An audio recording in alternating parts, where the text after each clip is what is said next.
श्री कृष्ण कहते हैं, अगर तुम्हें किसी ने दुखी किया है तो बुरा मत मानना, क्योंकि लोग उस पेड़ पर ही पत्थर मारते हैं जिस पर बहुत मीठे फल होते हैं। आपका मन, आपका हृदय कितना भी शुद्ध क्यों ना हो, कितना भी पवित्र क्यों ना हो, आपकी विचारधारा कितनी भी स्पष्ट क्यों ना हो, यदि आपकी वाणी पवित्र नहीं है, यदि आपके शब्द शुद्ध नहीं है, तो यह आपको आपके कर्म फल को भोगने पर विवश कर ही देगा। जीवन में दो मित्र अवश्य बनाना, एक कृष्ण जैसे जो बिना लड़े ही जीत पक्की कर दे, और एक कर्ण जैसे जिन्हें पता हो कि हार निश्चित है फिर भी आपका साथ न छोड़े।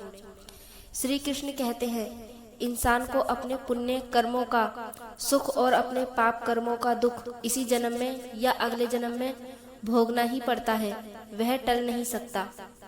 श्री कृष्ण कहते हैं, यदि कोई व्यक्ति सदैव आपके साथ खड़ा रहा, सदैव आपका संबल बनकर रहा, अगर आप उसके साथ छल करोगे तो आपका पतन निश्चित है। श्री कृष्ण कहते हैं, मैं यह नहीं देखता कि मेरा भक्त विधि अनुसार पूजा कर रहा है या नहीं, केवल पूजा करने वाले की भावनाएं देखता हूँ, उसके मन में मेरे प्रति प्रेम और भक्ति भाव है या नहीं, यह देखता हूँ।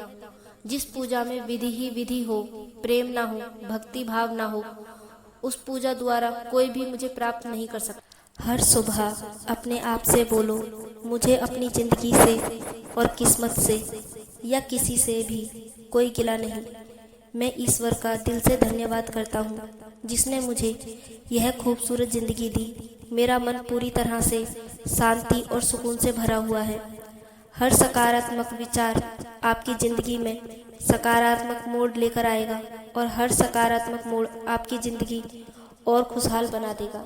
आप किसी के साथ लाख अच्छा कर लो और एक गलती कर दो तो लोग आपकी अच्छाइयों को भूल जाते हैं और आपकी एक गलती हमेशा याद रखते हैं।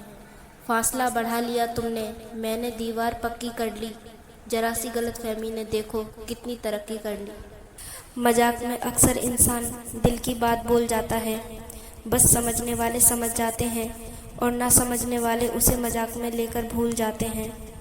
जीवन में अगर हम दूसरों की सफलता को स्वीकार नहीं करते तो वह ईर्ष्या बन जाती है, और अगर स्वीकार कर लेते हैं तो वह प्रेरणा बन जाती है। जिस दिन हम यह समझ जाएंगे सामने वाला गलत नहीं है, सिर्फ उसकी सोच हमसे अलग है, उस दिन जीवन के सभी दुख समाप्त हो जाएंगे। जब तक किसी बात की पूरी जानकारी ना हो तब तक बोलना उचित नहीं, क्योंकि अधूरा सच पूरे झूठ से भी ज़्यादा खतरनाक होता है। जो अपना ना हुआ उस पर कभी हक ना जताना, और जो समझ ना सके उसे कभी अपना दुख ना बताना।